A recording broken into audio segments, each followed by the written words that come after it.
right.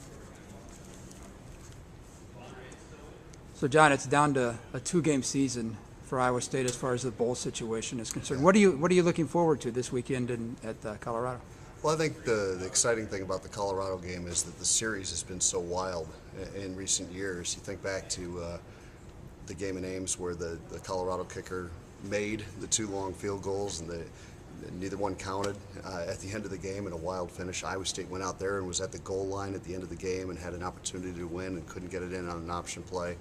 Last year was a crazy game here in Ames, and it was the one that got Iowa State bowl eligible. So another opportunity to become bowl eligible this year out there, and it's the end of another good series in the Big 12. You know, it's maybe won't bring up all the nostalgia of the end of the Nebraska series, but I think there's been some very memorable games through the years between Iowa State and Colorado as well. What happened in that game a couple years ago out there? I wasn't there, but Well, Austin at the Arnott ran an option play down at the end at the goal line.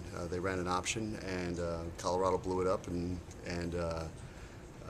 Iowa State was not successful. But I mean, they were right on the 1 yard line with an opportunity to win the game. So a lot of these games with Iowa State and Colorado have come down to the finish.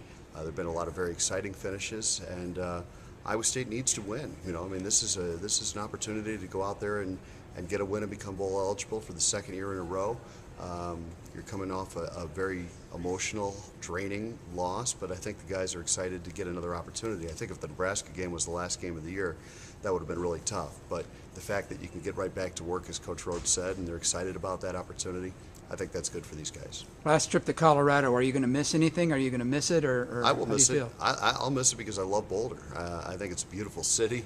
The weather's usually very nice, and the stadium's pretty. I mean, it's a neat place for college football, and won't necessarily miss basketball trips out there all that much, but football trips, it's a cool place to go see a game, and it's been a fun series. Like I said, there have been a lot of memorable moments, so I think most Iowa State fans remember well the Sage Rosenfels game where he went out there and ran wild, and J.J. Moses was great, and Iowa State got a great win in 2000. So there have been a lot of great moments in that series. Thanks, John. You bet.